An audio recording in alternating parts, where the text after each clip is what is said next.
Ini di makalah ada tidak ada. Pada suatu hari di sebuah kota ada seorang anak yang bercerita kepada guru sekolah minggunya.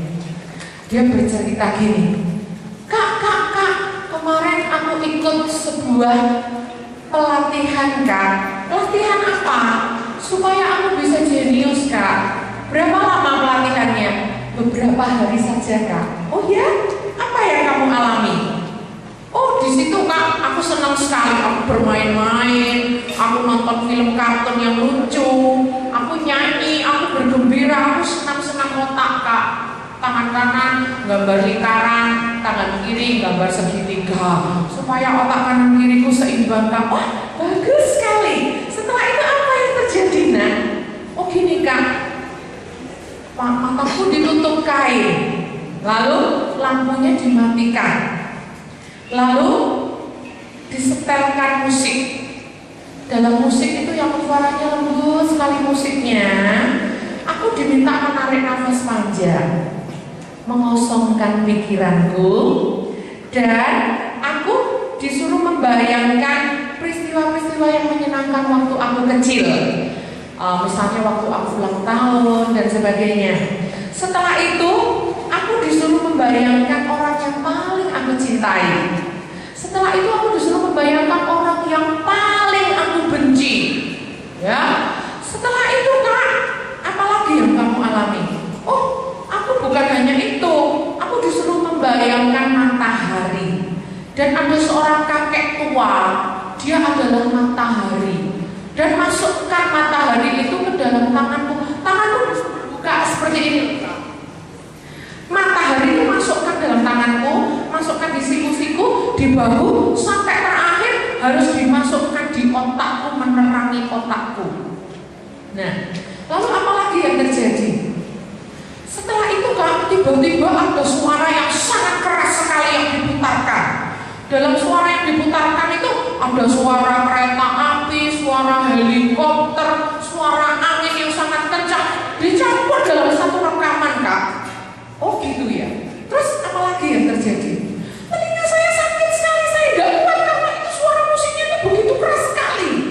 Oh ya. Lalu gimana? Nah, lalu setelah itu aku dikasih kartu, mataku masih ditutup. Aku disuruh menebak kartu itu apa.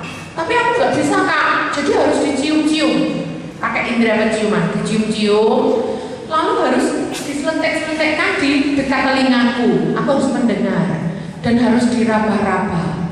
Nanti kalau 3 hal itu aku lakukan, aku cium, aku dengar, aku raba, nanti aku bisa tahu kak, itu kartunya itu apa.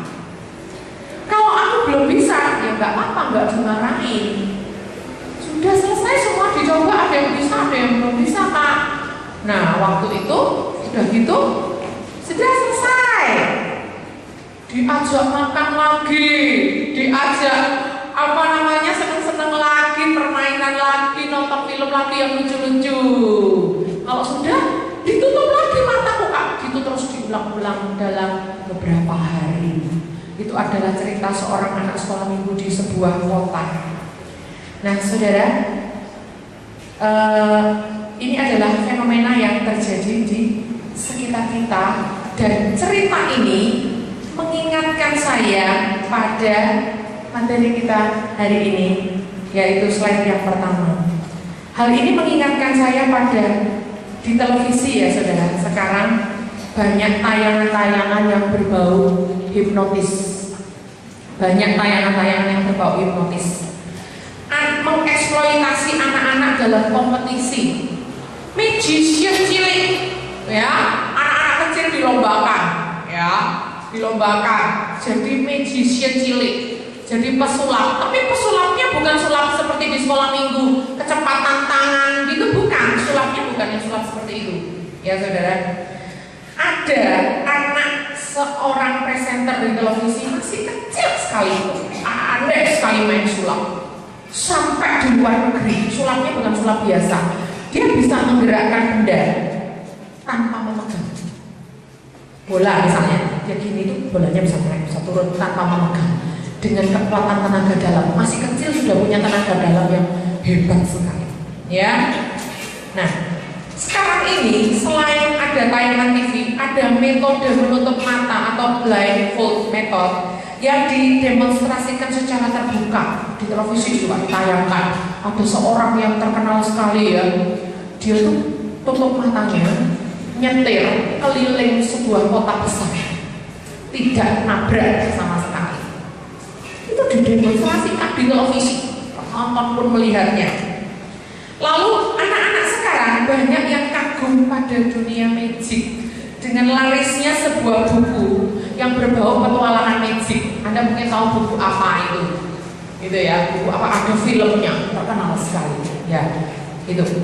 Lalu anak-anak yang pandai magic dianggap oleh masyarakat luas sebagai anak yang jenius. Pinter ya, anaknya pesulap itu tadi banyak orang yang memuji. Pinter ya, kecil-kecil sudah pinter main sulap ya, sudah bisa menggerakkan benda tanpa memegang ya, sudah bisa menebak apa yang terjadi, bisa mengetahui, bisa membaca pikirannya orang ya, masih kecil kok udah pinter. Ya, lanjut.